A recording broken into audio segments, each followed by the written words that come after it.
Hey, I'm back. Thursday. It's fun. We got some NFL football tonight.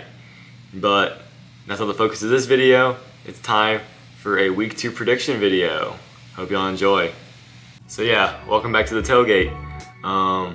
Usually I'll do these prediction videos on Wednesday, but I gave myself an extra time and day because Clemson and Duke played on a Monday, so I gave myself the extra pushback. But I don't think that's a big deal. I mean, the only game on is Louisville playing some FBS school. I don't think that really matters. But yeah, just like last video, in my last prediction video, I'm gonna look at the 10 most interesting games this week, and I'll give you my opinion and score on them. So let's get started. Now the first game I'm looking at will be Notre Dame versus NC State. Notre Dame has looked really good in these first 2 games as they have a whopping 98-6 point differential, and it does look very good, which is why they're already a top 10 team. But the big issue is that those were both against really weak teams. So now here they come playing a Power 5 school in NC State, who, although they struggle with UConn, they're still a Power 5 school. So I think this will be a real test for Notre Dame, and it should be fun to see Sam Hartman going against an ACC school again, since that's where he was before he transferred to Notre Dame. I think this will be a pretty solid matchup. However, Notre Dame is in the top 10 for a reason. I think they will get the best of NC State. So my score prediction for this game is that Notre Dame is going to win 38-21. I think Notre Dame just has too much offense for NC State to handle. The next game I'm looking at is Colorado versus Nebraska. Now, this is already going to be a pretty interesting game, as it was going to be Deion's first home game for Colorado.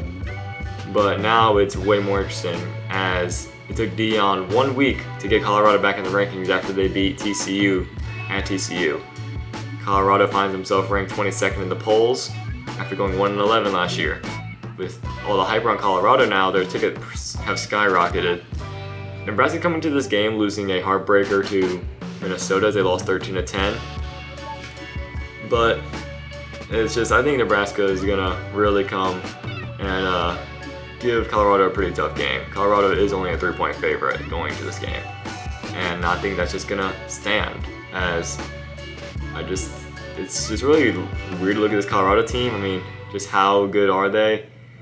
But outside of that, my prediction for this game is that Colorado will win 31-28. The next interesting game for me is UTSA versus Texas State. Now, what makes this game interesting is just what happened last week, as Texas State beat up on Baylor and they won 42-31 behind a really good performance from TJ Finley, their new transfer quarterback. Now they have another pretty good test, as they're playing one of the best group of 5 teams in UTSA, as they played a tough game, but they ultimately lost to Houston. A lot of people were picking UTSA as one of the group of 5 teams to make the New Year's Six, which is mainly them, Tulane, and Boise. But now Texas State has just randomly climbed up into that spot, as they just beat up on a Power 5 school in Baylor. And that's going to be interesting to look at. Now Texas State is coming in as a pretty big underdog still, as they're 13.5 point favorites as of the making this video, as they do have to travel to UTSA. But after how UTSA played last week, only scoring 14 points against Houston, who I didn't think was going to be that good this year, I think Texas State's actually going to come in and upset UTSA. I think they're going to keep the offense going. So for me, I think Texas State is going to win 31-21. They did look really good after that win against Baylor. I know this week isn't as exciting as week 1, which is saying something, but this is when a lot of teams are really scheduling their FCS teams, like Ohio State and a bunch of other schools are scheduling their like games that they're going to win by 50. But there's still a few games that I think are going to be pretty good here, and one of those is Texas A&M versus Miami. Now last year, this game wasn't as interesting as a lot of people thought it would be, but I think this will be a pretty solid game now.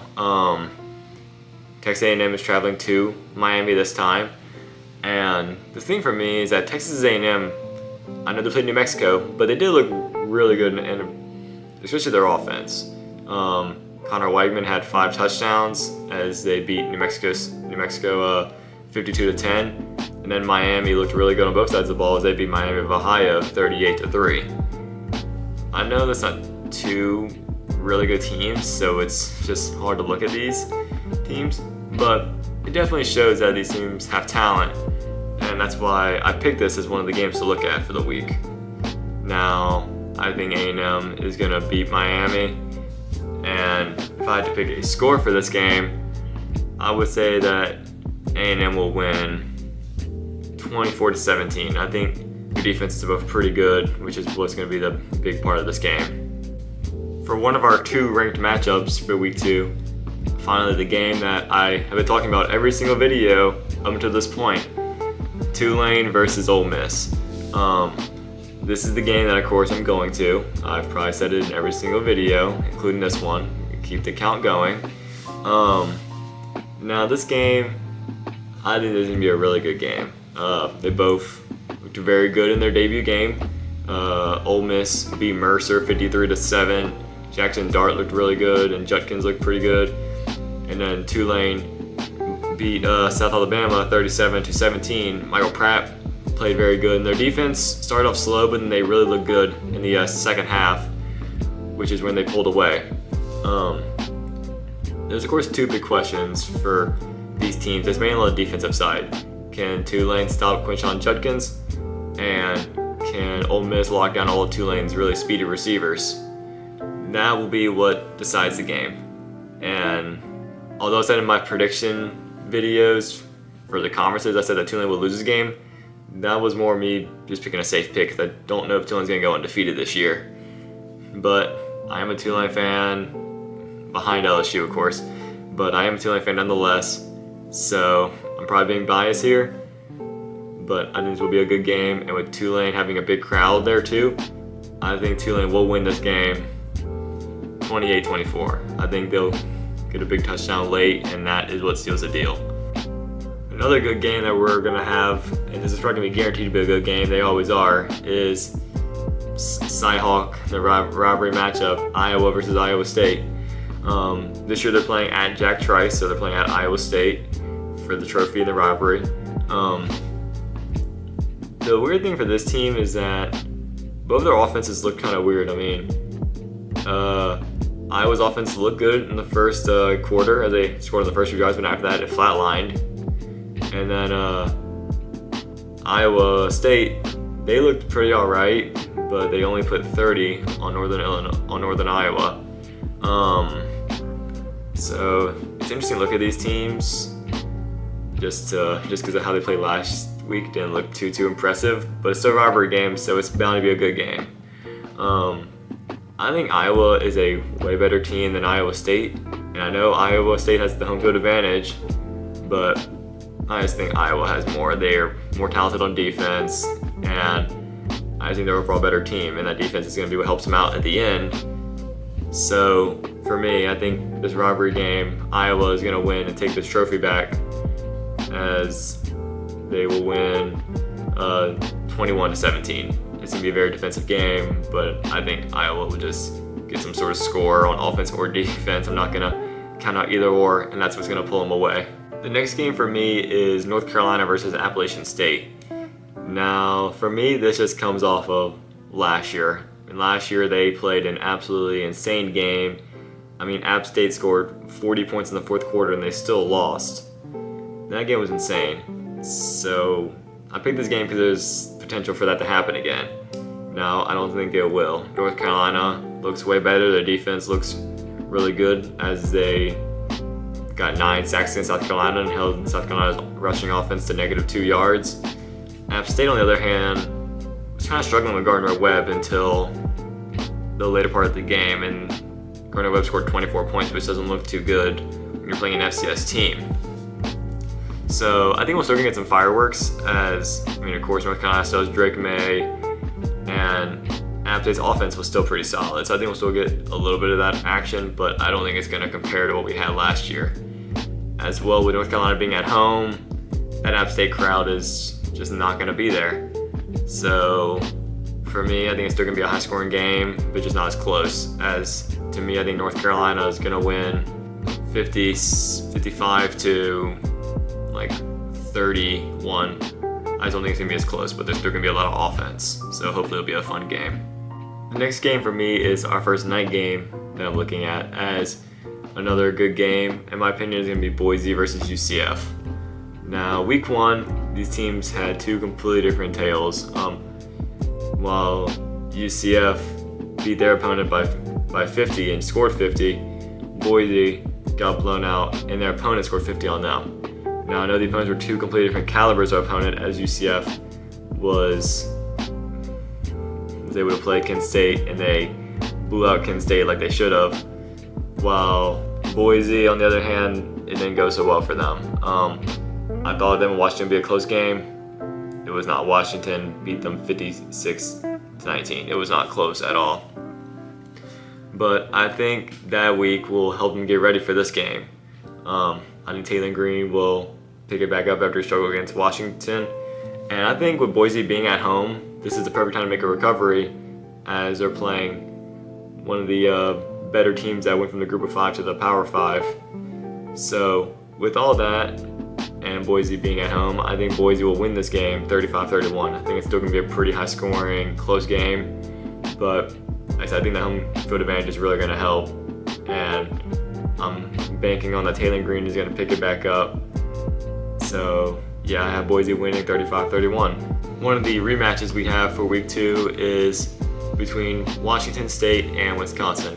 Now, last year, Washington State went into Wisconsin and upset Wisconsin, and that kind of set back Wisconsin's whole season, as they were pretty disappointing after they started off ranked. This year, we saw how in week 1 they looked pretty iffy. Wisconsin, their rushing attack was amazing.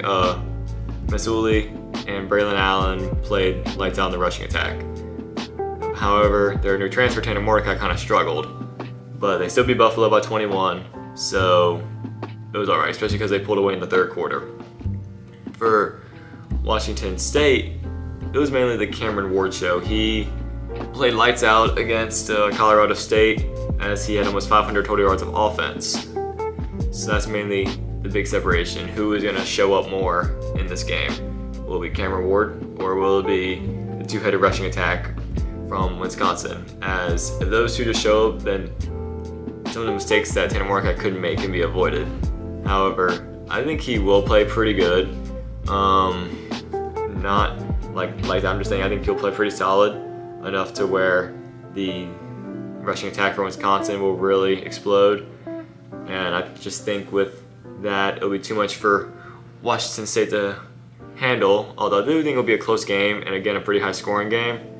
So for me, I say that Wisconsin will win.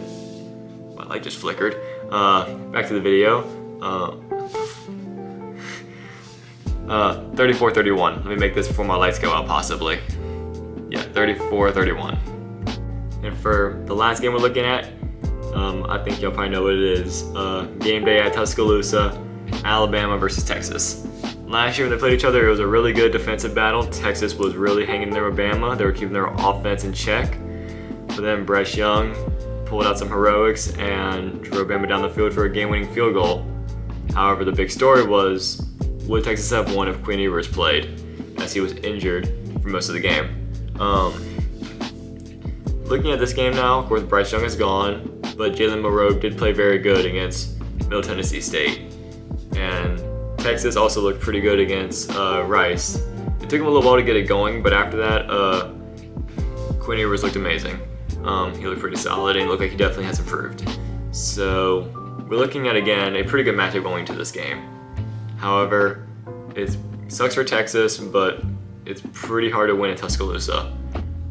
And I just don't know. I think the loss of Bijan is really going to hurt in this game, as just losing that big rusher, it's just not going to be fun. Nick Saban's probably going to figure out just how to keep Texas' offense in check. However, I think it's still going to be a pretty good game, though.